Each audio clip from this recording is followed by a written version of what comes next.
To a lovely time, a podcast where we speak to comedians about what constitutes a perfect day. I'm Amy Gledhill, and my idea of a lovely time is owning the means of production. Ayo. My guest today is stand-up comedian, writer and co-host of the excellent Radical Left podcast, Mandatory Redistribution Party, Sean Morley. Shall we then? Shall we? Shall we do it? Shall we have a lovely time? Come on then, let's have a lovely time. Hello, Sean Morley. Hello, thank you for having me. Thank you for coming on a lovely time. Now, what we're going to do is we're going to construct your perfect day. And there's no limits to money, location. It could be any time in history. The world is your oyster. But first of all, we're going to find out an actual lovely time, what you've had in real life. So have you got an example of a time when you've had a right good bloody day or moment? Oh, good question. I went wild swimming in Vienna on the day that Pokemon Go was released. Fuck. Wow. So that was great. I got to swim in a big river and then I caught a Psyduck. What? Yeah, that was just immense. So, Pokemon Go, it could be literally anywhere. Would there be some Pokemon Go in the bottom of the sea? So Pokemon Go, I've actually done a lot of research on where Pokemon Go tries to encourage people to go. For instance, they try not to put Pokemon in the place that an ambulance needs to leave a hospital. Because if your child went there, it would block in. Do you know what I mean? They try not to put Pokemon too near to primary schools. They try not to put Pokemon too near to dangerous areas or places where there might be wild animals. Right, that makes sense. But they do continent lock some of them. So if you really want all of them, you've got to go to every continent, I think. Oh my God. Has anyone got all of them? I don't know. I'm only so far in that I'm quite interested in how Niantic deal with things on a technical level. I have no interest in catching the Pokemon or even what the Pokemon are. That bit is not part of the appeal for me. I can't believe that there's one in a river though in Vienna. They encourage you to go near green spaces and I guess blue spaces by extension. That is incredible. What a good bloody game. Well done, Pokemon Go. And you went wild swimming. Who were you with? What were you doing? What was the weather like? Paint the picture. I was... where was I? Do you know what? I can't really... In order to get to a good bit of... God, what's the river called? Are we willing to edit this if I just look up the name of the river? It feels completely stupid if I can't. What's the river in Vienna called? The Danube. Oh my God. It's the Danube. But in order to get to the bit where you can swim in it, you have to go like to the outskirts and also across quite a big motorway. And like any time you're going somewhere nice, you have to just erase how horrible the journey is. So that you can just enjoy it and go, I'm just in nature, and I will forget that around that bend is a massive like traffic intersection. Loads it's of Pokemon Go in the middle of the highway. All the car types. Yeah. We brought out a whole new truck and car type range of Pokemon. Just for realism, you have to be near the road. Oh wow, that does sound like a lovely time. Are you quite a keen wild swimmer? Do you do it in Sheffield? There's this spot in the middle of Sheffield where people tell me you can wild swim here, but it's so open, it's so just by the road where people can look at you swimming that I will never go there. I've walked around it a lot going, could I swim here? And I've even watched other people swim in there, and I think, nah, just can't be done. Just can't be done. The thing I like about wild swimming, as much as it seems like idyllic, it comes with all this morass of actual lethal dangers. Oh, sure. You can get your leg caught in a reed. If there's blue-green algae, normally the wild swimmer community finds out because it kills a dog first. A dog will go in, take too much of the algae in, get poisoned, and everyone just has to be like on the WhatsApps. Not here, not for a bit. I put bleach in the river. Oh my God. Yeah, that makes it so much fun, I think. That's the wild element of it. Otherwise, you'd just be in a swimming pool. There's not much algae in swimming pools. That's cool. If you want to die in a swimming pool, it will have to be through your own fault. Yes, yeah. Yeah. Yeah, or ingesting fecal matter, I imagine. You would never... You would need to have some other things going on for a single poo to kill you, I think. Do you think? Is that medical fact? It's a medical reckon. It's a medical, I reckon. I think if you... Because firstly, the poo would have had chlorine all over it, right? So the poo, on some level, has been disinfected, at least near the perimeter. Yeah. And I think that's probably enough to just get it through the digestion system without doing too much damage. That's the soundbite that's going to sell the episode, John. I think so. I think that's great. People will hear that and go, this is the episode that could save my life.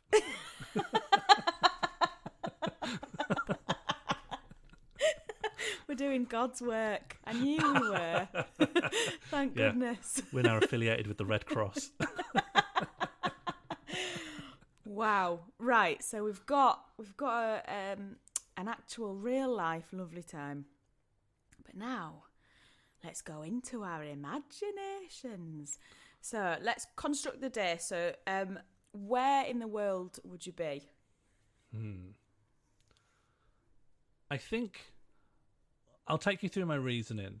Okay. And then try to use that to work out where I should be. Okay. I don't think I could have the loveliest day of my life in my own flat.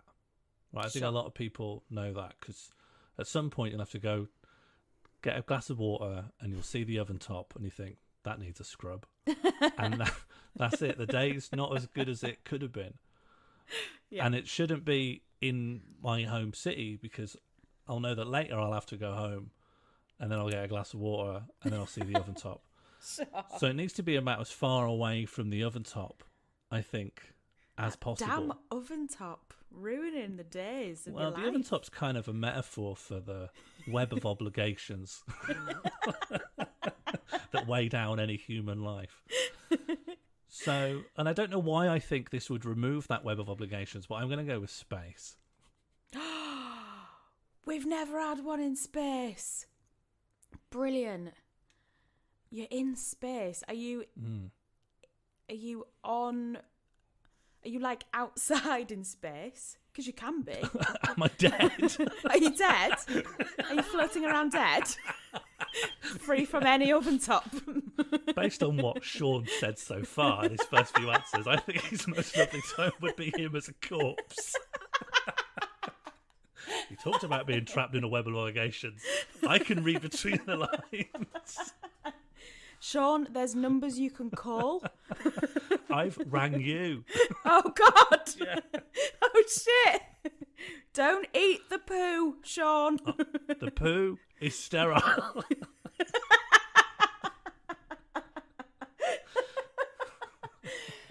Okay, so you'd be inside in space.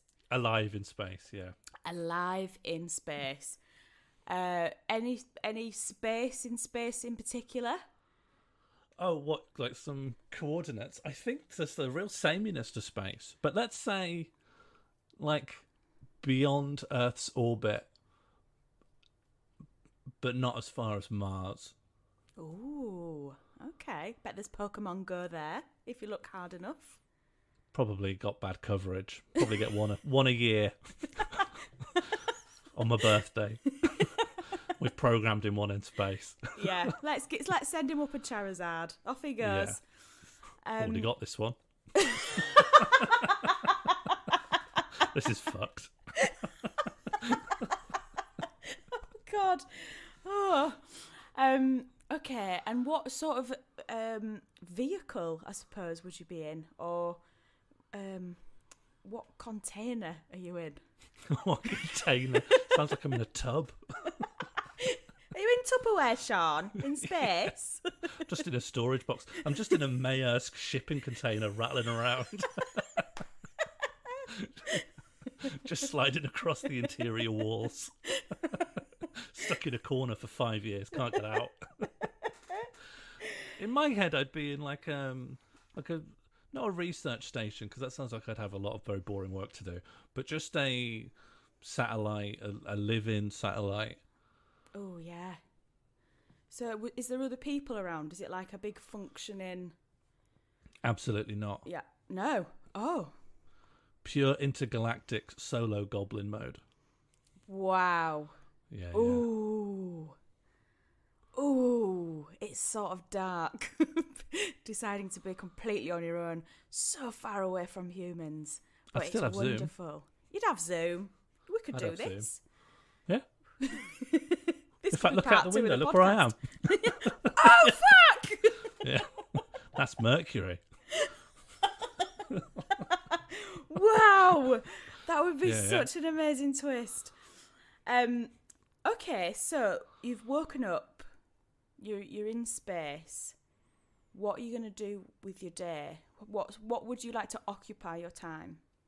Just dossing. Just dossing? Just having a Just doss? dossing. Just forever. Just for the rest of my life. Just dossing? I don't think you could handle dossing for too long, because I think your brain is so active and needs... I mean, you've looked into where Pokemon Go are and are not. I think I think you're a curious being and you need to be doing stuff. I think that can come under the umbrella of dossing. If I've got a big pantry full of like freeze-dried, never go off food, and I've got a toilet that never needs to be emptied, that's it. Everything I do, no matter how productive, no matter how much hard work, is now dossing, because I'm provided for. I'm like an intergalactic little king. Those kings that are still part of the kingdom's very poor. But there is enough beans to go around for the king. Wow, little space king. Mm-hmm. That's me speaking. Here he is. Yeah. Your Highness. Okay, so you're dossing. What's an item that you'd like to have nearby to help with your dossing? Like, are you a gamer? Would you want an instrument or some books? What would aid the dossing? What would aid the dossing? Yeah.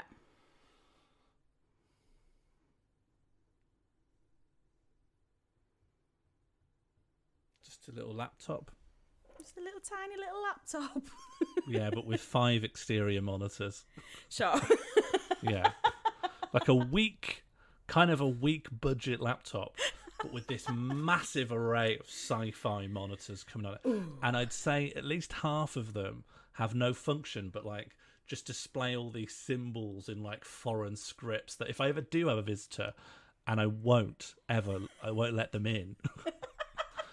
Someone's got like distress, please let us in. Sorry, I can't hear you. But if you do, you come in, you're like, wow, this guy is the Matrix.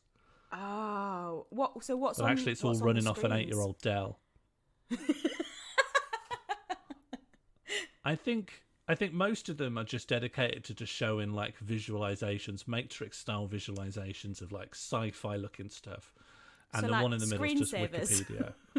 Yes, one of them will be pipes. Some of them will be like the green katakana from the Matrix. One of them will just be like some of my favourite Mr. Chips CGI animations from the original series of Catchphrase. Oh, yes.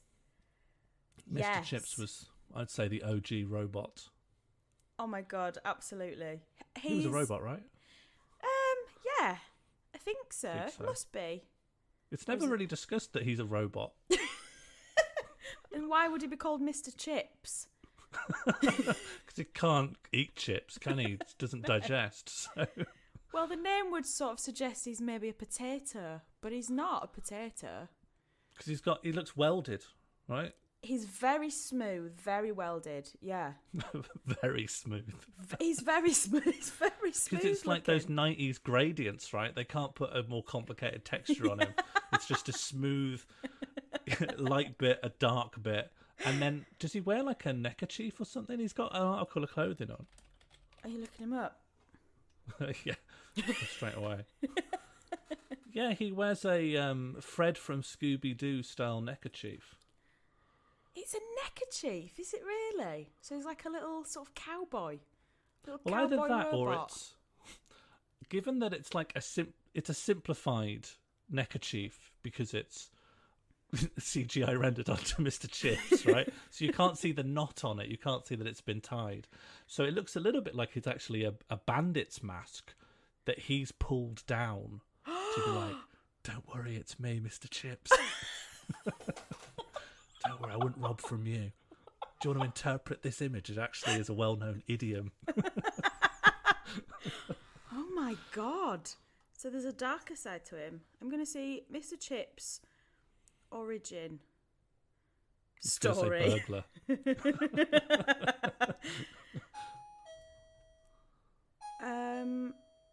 That's my door. Am I okay to pause? Yeah, of course. Yeah, go for it. Go for it. It'll just be a delivery or something. I'm back. Hello. I now need at least 1 minute of breath catching time. Well, I tell you what, in that time I'm going to read you what I found about Mr. Chips. So we were right in thinking that he is a robot. He's a golden robot. Okay. And it's a lovely little detail to say that when he first appeared, he was originally depicted as being quite tall. But as the series progressed, he became a smaller figure.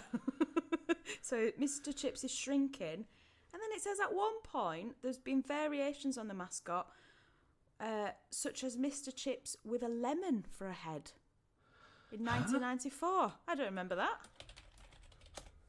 Do not remember that. Mr. Google Chips doesn't remember it. Oh, really? It says 2nd of December 1994 catchphrase. He was depicted with a lemon for a head. What, just once? Well, maybe. Just once in the run-up for Christmas as a treat. Go on, here he is as a lemon. You're welcome. Merry Christmas, everyone. Should we put a Santa beard on and a hat? No, guys. How about this? Citrus. Yeah. Big lemon head. Just one episode. Christmas lemon. Christmas lemon. It's Mr. Chips, the Christmas lemon cowboy robot mascot. It says Mr. Chips was also seen doing such things as climbing a ladder or comical things. That's the only things that are listed. Climbing a ladder or comical things.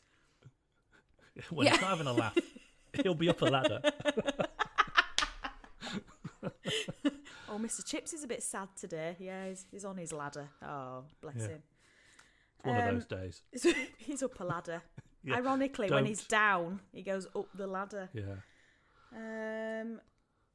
Mr. Yeah. Chips in the morning with a mug that says, "Don't talk to me until I've had my ladder."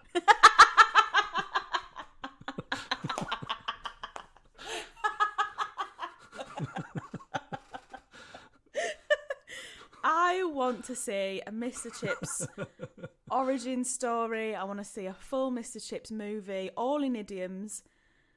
No speech, no text, but you get where he's going by cracking each idiom as it goes along. If you crack them all, they tell a very, very short story, which takes about 2 hours to work out. 2 hours to work out, but if you wrote it down, it would take like 2 minutes to read. I'd watch it. Yeah. Baby shoes for sale. Lovely. I'd love some baby shoes. Here you are. Thank you. These fit my baby's feet perfectly.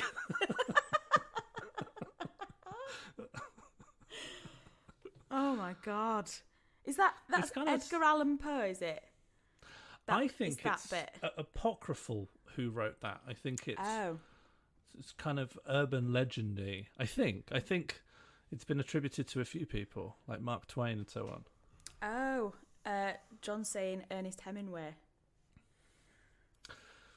If John keeps Mr. Googling, Chips. he'll see. I think Mr. Chips wrote that. He wrote the happy version, and then it got rebooted as a grimdark retelling. The baby shoes story you love. Now, let's walk on the dark side. What if no one wore the shoes? Oh, this is great. This is a lovely time. This is wonderful. You could watch but this I could in do space. this on space. Yeah, exactly. Nothing about this requires me to be on Earth. Do you know what? You're Just bloody saying. right. Yeah, that might become my catchphrase. Just drop this. Just drop it every now and again. So I can't say it when I'm in Greg's and probably a lot of other times. But occasionally. Get that on a t-shirt. Nothing about this requires me to be on Earth. Oh, I like apart it. from redeeming this t-shirt because Redbubble won't ship to space. But once you've got the t-shirt, yeah. yeah. On the t-shirt it says, "I only came to Earth to get this t-shirt." That's a brilliant t-shirt. That's such a great t-shirt. People will look at it and be like, yeah, because there are so few redemption centres these days. Sometimes if you want one of those novelty t-shirts, it's got to get sent from, like, Seville. Oh, I'd love to see on the frequently asked questions of, like, loads of t-shirt websites, just you infiltrate and be like, do you ship outside of the Earth's orbit? Yeah. No, we don't. I'm the only person who lives outside of the Earth's orbit, so for that to be a frequently asked question requires me to be asking it 1,000 times. Yeah. And the answer is no, Sean, we don't. And we can see from your IP address you're in Sheffield, so come on, Sean. Yeah, please. and your idiosyncratic writing style. Always 5 exclamation marks, but then a smiling emoji. And then hashtag Mr. Chips Lemonhead 1994. Yeah. And then I sign off with my full name, giving the game away. And you do that 1,000 times every day. Yeah, I mean, I've set up a little program to do it. I'm not there manually typing it. Oh, that's clever. That's good. But I would have the time to. Oh, great. So there's all sorts of hijinks you could get up to in space, like infiltrating t-shirt websites. That's I think dossing. the one hijink we listed is just me becoming an absolute aggro customer services guy. Which, once again, I don't need to be on Earth to do that. There he is. There's the catchphrase. There it is, bringing it out. You're like our own version of Mr. Chips, doing your catchphrase. Beautiful. That's good. Beautiful. Although it is quite sad to find out that Mr. Chips was a character design that the creators were never happy with. Yeah. Constantly looking and being, is that guy too tall?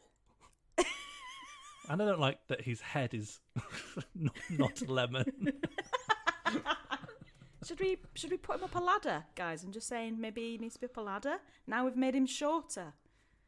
They just can't get the height right. What can he reach? Nobody knows. Yeah, is he a top shelf guy? When he was so tall, it's like, why does this really tall guy need to be up this ladder? I can't work out why. Tall and a ladder. What's what up if we that gave high? him a lemon head?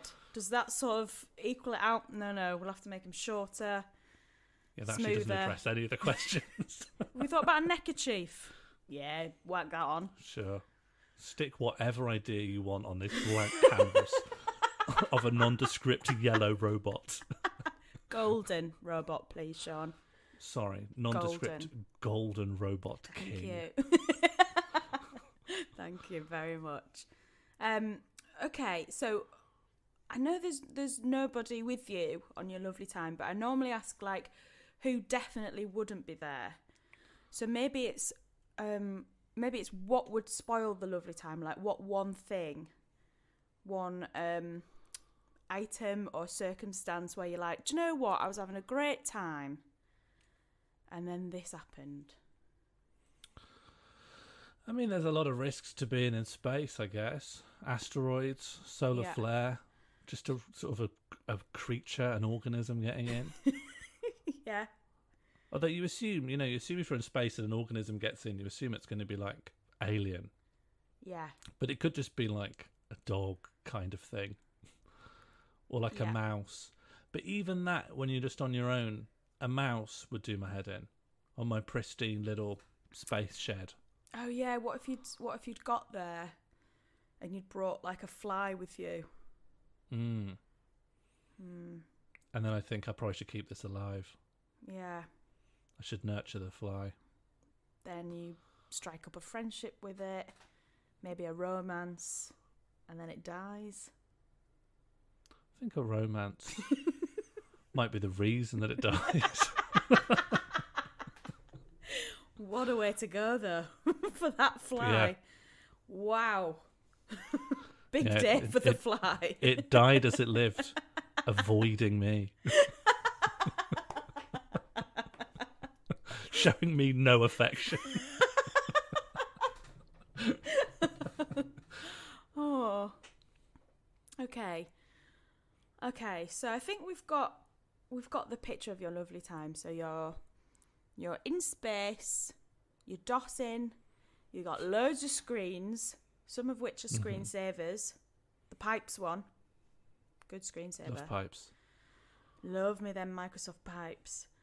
And you don't want any creatures to be there, be that mice or flies. And then you're having a good time. This is nice. Mm-hmm. A good time with no end. A good time with an infinite good time. People sometimes they think, oh, good time, go to Alton Towers. One day you got to come home. Yeah. It's actually illegal to stay there too long. Yeah, because they close is the thing. Yeah. They'll get aggro with you. Yeah. And then they send you back to your mucky oven top. Yeah. Oh, now I've got to deal with this. Fighting off all the Alton Towers security, and now I've got to scrub this shit. Now I've got to scrub this with broken ribs and a broken wrist from fighting 250 car park attendants at Alton Towers. Yeah, I've been absolutely battered. Then I've got to take the megabus home. And now I'm doing a deep clean. Yeah, that would be shit. That would be not a lovely time. Well, that's it, Sean. That's the end of the podcast. The end of your lovely time. This was a lovely time. It was a lovely time. I laughed a lot. And I've not thought about Mr. Chips and Karl Marx in the same sort of area of time so close before. Do you know what I mean? It's very rare. Never seen them in the same room before. No. Oh. Thank you so much for doing it. Where can we find you? What are you up to? What would you like to plug?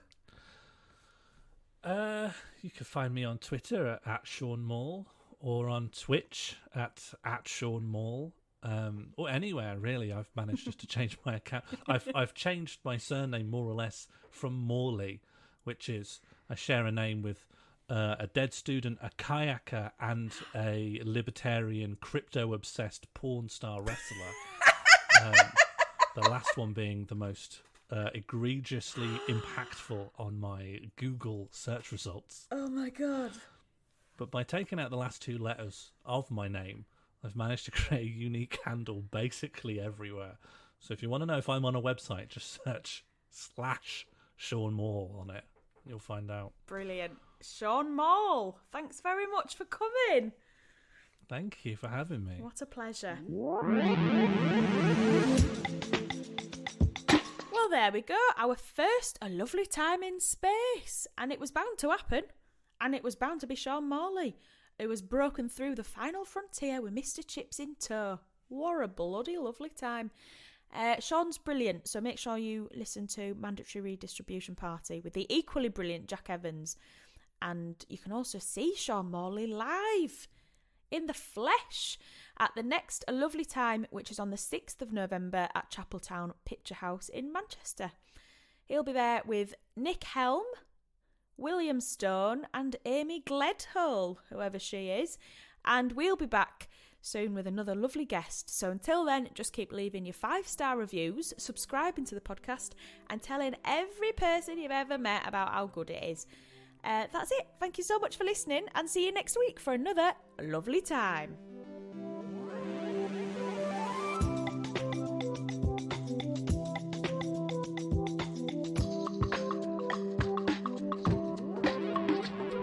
This podcast is made by A Lovely Time Productions and hosted by Amy Gledhill, with music by Jack Evans.